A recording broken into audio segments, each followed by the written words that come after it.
சில நேரங்களில் எல்லாமே முடிந்துவிட்டது போல தோன்றலாம். நம்பிக்கையும் வாய்ப்புகளும் உயிரும் இல்லாதது போல. ஆனால் தேவன் பேசும்போது மரித்ததாக தோன்றியவை கூட உயிர் பெறலாம். இன்று நம்பிக்கையை மீட்டெடுத்த ஒரு அதிசய தரிசனத்தை கேட்போம். எசேக்கியேல் 37. அமைதியாக கேளுங்கள். கர்த்தருடைய கை என் மேல் அமர்ந்து கர்த்தர் என்னை ஆவிக்குள்ளாக்கி வெளியே கொண்டு போய் எலும்புகள் நிறைந்த ஒரு பள்ளத்தாக்கின் நடுவில் நிறுத்தி என்னை அவைகளின் அருகே சுற்றி நடக்க பண்ணினார். இதோ பள்ளத்தாக்கின் வெட்டவெளியிலே அந்த எலும்புகள் மகா திரளாய் கிடந்தது. அவைகள் மிகவும் உலர்ந்ததுமாயிருந்தது. அவர் என்னை நோக்கி, மனுபுத்திரனே, இந்த எலும்புகள் உயிரடையுமா என்று கேட்டார். அதற்கு நான், கர்த்தராகிய ஆண்டவரே, தேவரீர் அதை அறிவீர் என்றேன். அப்பொழுது அவர், நீ இந்த எலும்புகளை குறித்து தீர்க்க தரிசனம் உரைத்து அவைகளை பார்த்து சொல்ல வேண்டியது என்னவென்றால், உலர்ந்த எலும்புகளே, கர்த்தருடைய வார்த்தையை கேளுங்கள். கர்த்தராகிய ஆண்டவர் இந்த எலும்புகளை நோக்கி, இதோ நான் உங்களுக்குள் ஆவியை பிரவேசிக்க பண்ணுவேன், அப்பொழுது உயிரடைவீர்கள். நான் உங்கள் மேல் நரம்புகளை சேர்த்து உங்கள் மேல் மாம்சத்தை உண்டாக்கி உங்களை தோலினால் மூடி உங்களில் ஆவியை கட்டளையிடுவேன். அப்பொழுது நீங்கள் உயிரடைந்து நான் கர்த்தர் என்று அறிந்து கொள்வீர்களென்று உரைக்கிறார் என்று சொல் என்றார். எனக்கு கட்டளையிட்டபடியே நான் தீர்க்க தரிசனம் உரைத்தேன். நான் தீர்க்க தரிசனம் உரைக்கையில் ஒரு இரைச்சல் உண்டாயிற்று. இதோ அசை உண்டாகி ஒவ்வொரு எலும்பும் தன் தன் எலும்போடே சேர்ந்து கொண்டது. நான் பார்த்து கொண்டிருக்கையில் இதோ அவைகள் மேல் நரம்புகளும் மாம்சமும் உண்டாயிற்று. மேற்புறமெங்கும் தோலினால் மூடப்பட்டது. ஆனாலும் அவைகளில் ஆவி இல்லாதிருந்தது. அப்பொழுது அவர் என்னை பார்த்து, நீ ஆவியை நோக்கி தீர்க்க தரிசனம் உரை. மனுபுத்திரனே, நீ தீர்க்க தரிசனம் உரைத்து ஆவியை நோக்கி, கர்த்தராகிய ஆண்டவர் உரைக்கிறது என்னவென்றால், ஆவியே, நீ காற்று திசை 4 இருந்து வந்து கொலை உண்ட இவர்கள் உயிரடையும் படிக்கு இவர்கள் மேல் ஊது என்கிறார் என்று சொல் என்றார். எனக்கு கற்பிக்கப்பட்டபடி நான் தீர்க்க தரிசனம் உரைத்தேன். அப்பொழுது ஆவி அவர்களுக்குள் பிரவேசிக்க அவர்கள் உயிரடைந்து கால் ஊன்றி மகா பெரிய சேனையாய் நின்றார்கள். அப்பொழுது அவர் என்னை நோக்கி, மனுபுத்திரனே, இந்த எலும்புகள் இஸ்ரவேல் வம்சத்தார் அனைவருமே. இதோ அவர்கள், எங்கள் எலும்புகள் உலர்ந்து போயிற்று, எங்கள் நம்பிக்கை அற்று போயிற்று, நாங்கள் அறுப்புண்டு போகிறோம் என்கிறார்கள்.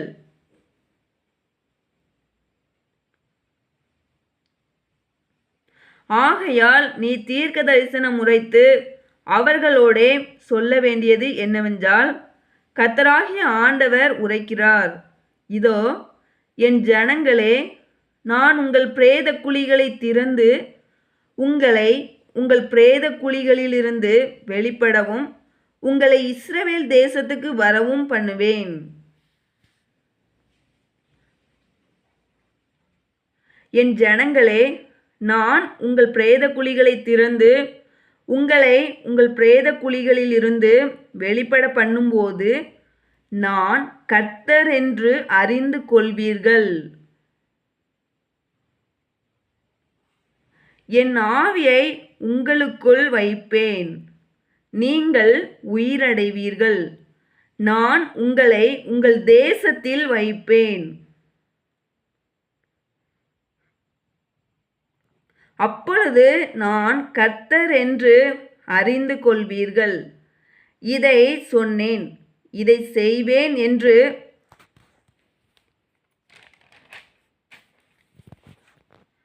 கர்த்தர் உரைக்கிறார் என்று சொல் என்றார்.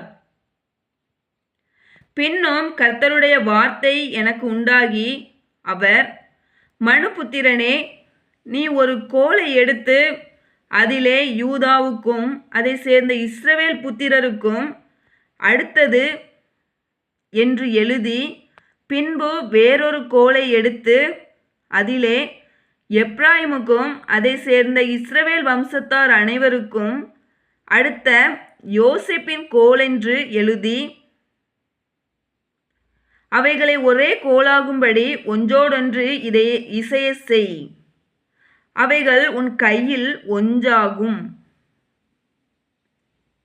இவைகளின் பொருள் இன்னதென்று எங்களுக்கு அறிவிக்க மாட்டீரோ என்று உன் ஜனத்தின் புத்திரர் உன்னிடத்தில் கேட்டால், நீ அவர்களை நோக்கி, கர்த்தராகிய ஆண்டவர் உரைக்கிறது என்னவென்றால், இதோ, எப்ராயிமுக்கும் அதை சேர்ந்த இஸ்ரவேல் கோத்திரங்களுக்கும் அடுத்த யோசேப்பின் கோலை எடுத்து அதை யூதாவின் கோலோடை சேர்த்து அவைகளை ஒரே கோலாக்குவேன்.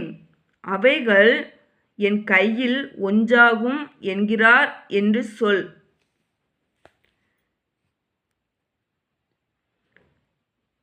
சொல்லும்போது நீ எழுதின கோல்கள் அவர்களுடைய கண்களுக்கு முன்பாக உன் கையில் இருக்க வேண்டும்.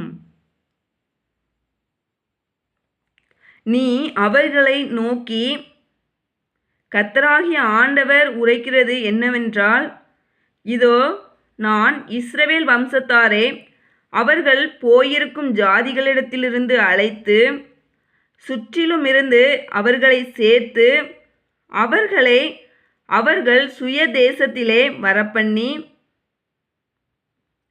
அவர்களை இஸ்ரவேலின் மலைகளாகிய தேசத்திலே ஒரே ஜாதியாக்குவேன். ஒரே ராஜா அவர்கள் எல்லாருக்கும் ராஜாவாக இருப்பார். அவர்கள் இனி 2 ஜாதிகளாக இருப்பதில்லை. அவர்கள் இனி 2 ராஜ்யங்களாக பிரிவதும் இல்லை. அவர்கள் இனி தங்கள் நரகலான விக்கிரகங்களினாலும் தங்கள் அருவருப்புகளினாலும் தங்களுடைய சகல மீறுதல்களினாலும் தங்களை தீட்டுப்படுத்துவதும் இல்லை.